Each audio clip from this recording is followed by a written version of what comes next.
ऐसा है कि 28 अक्टूबर को सैटरडे है, सनीचर है। उस दिन हम लोग इस्लाम जिमखाना रिलायंस यहाँ बहुत बड़ी एक कॉन्फ्रेंस मुसलमानों के लिए रहे हैं। मुस्लिम हक परिषद ऐसा उसका नामकरण है, जिसमें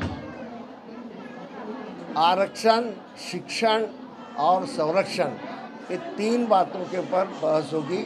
और ये एक तरह से पूरे महाराष्ट्र से लोग इसके लिए आने वाले हैं। और मुसलमानों का आरक्षण है कि जब दूसरे समाज का आरक्षण का बड़ा चलता है तो सरकार हिलती है, लेकिन मुसलमानों के आरक्षण के बारे में कोई नहीं बोलता।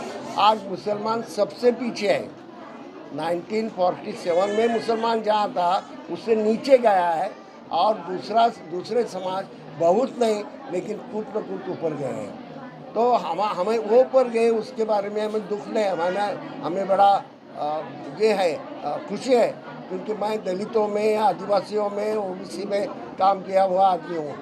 लेकिन और मराठाओं को भी, मराठा समाज में जो गरीब हैं उनको भी आरक्षण मिलना चाहिए, यही हमारी भूमिका है। कि कांग्रेस ने किया वो क्या किया, मेरा कहना ऐसा है, कांग्रेस ने किया लेकिन उसके पीछे एक ताकत जो लगती है मुसलमानों की मांगे ही नहीं।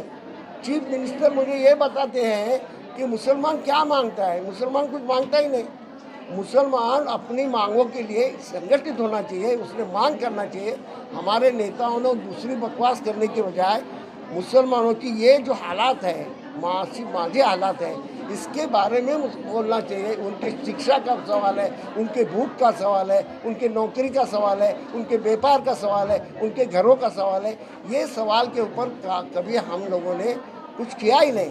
मैंने कहा हमारे जैसे लीडरान की एक कमी है कि हम हमारे समाज को सही बात के लिए उनको कभी ये देते नहीं, उनको पुकारते नहीं, उसके लिए उनको संगठित नहीं करते।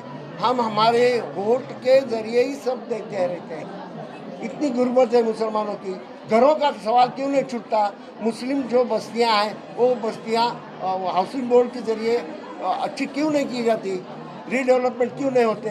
ये सारे सवाल के लिए हम लोगों ने मौलाना आज़ाद विचार मंच स्थापन किया है। और मौलाना आज़ाद विचार मंच के जरिए ये सवालात मैं हमेशा उठाती हूँ। और आपके मालूमात के लिए बताता हूँ, मैं 9 साल, 8.5-9 साल राज्यसभा में रहा। एक भी अधिवेशन ऐसा नहीं हुआ कि जिसमें ये सवालात मैंने उठाए नहीं। मैंने उठाए, लेकिन उसके पीछे जो मुसलमानों की ताकत लगती है वो ताकत नहीं होने की वजह से ही हुआ। ये ताकत पैदा करने के लिए 28 तारीख की हमने कॉन्फ्रेंस ली है कि कहाँ न कहाँ हमारी जो एक तरह से एक मांग होनी चाहिए, उसके लिए उसके पीछे एक ताकत होनी चाहिए।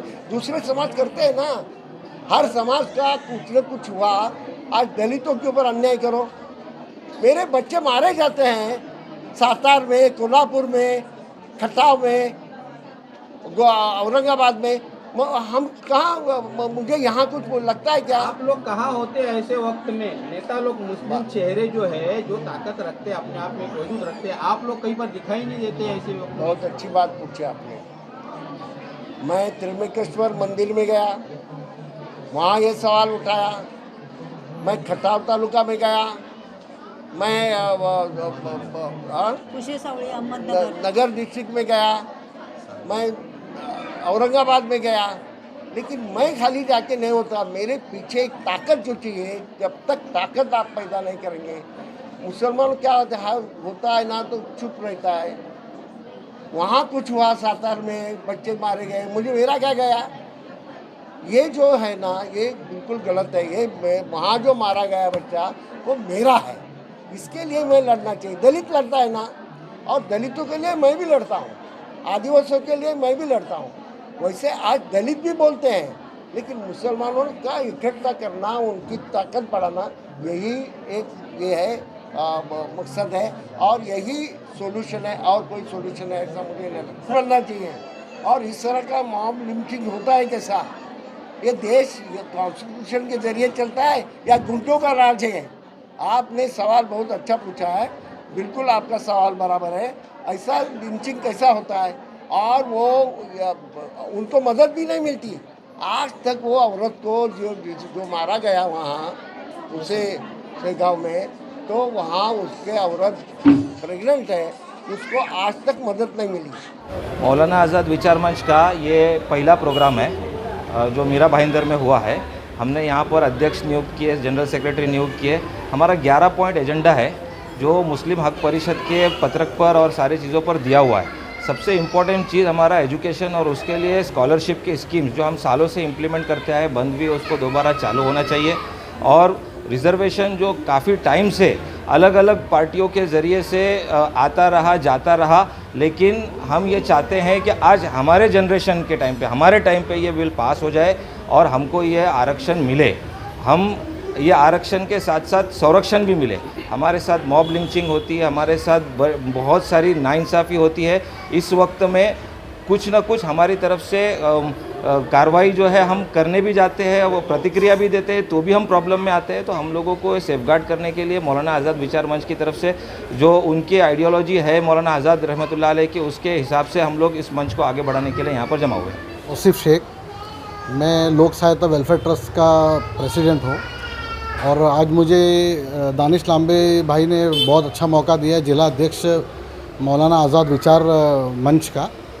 हम करीब 4 साल से एजुकेशन पे काम कर रहे हैं और इस मंच के साथ जुड़कर और भी जितना हमारे माइनॉरिटी और मुस्लिम और जितने हमारे माइनॉरिटी में आते हैं लोग, उनके एजुकेशन के लिए काम करने की इच्छा है और साथ में करेंगे इंशाल्लाह। मौलाना आज़ाद विचार मंच के मीरा भाईंदर में जनरल सेक्रेटरी पद पर आज मेरी नियुक्ति हुई है। तो लोकशाही के माध्यम से मीरा भाईंदर के तमाम माइनॉरिटी के लोगों को संगठित करना और माइनॉरिटीज़ के लिए, उनके हक़ के लिए लड़ना और उनको संगठित वे में लोगों को हक़ के लिए कैसा एकजुट किया जाए और उनके मुद्दों को कैसे सॉल्व किया जाए, इसके ऊपर हमारी पूरी कोशिश रहेगी। आज ये मीरा भाईंदर के अंदर जो मौलाना आज़ाद मंच की शुरुआत हुई है, तो कहीं ना कहीं मुस्लिम समाज के कौमों को जगाने का एक मुहिम चालू हुई है। आज जो ये कौम सोई हुई है, इतना अत्याचार हो रहा है, इतना तकलीफ़ें हो रही, जगह जगह पे उनको उनकी हालत बद से बदतर की जा रही है, लेकिन ये कौम सोई हुई है। आज ये जो मंच के माध्यम से जो जगाने का काम किया है, मैं आयोजकों का धन्यवाद कहता हूँ और इस मुहिम को आगे बढ़ा के पूरे देश भर में इसकी आवाज़ मुसलमानों की और बहुजनों की आवाज़ लेके सब मिलके और आगे बढ़ के हक और इंसाफ के लिए लड़ेंगे।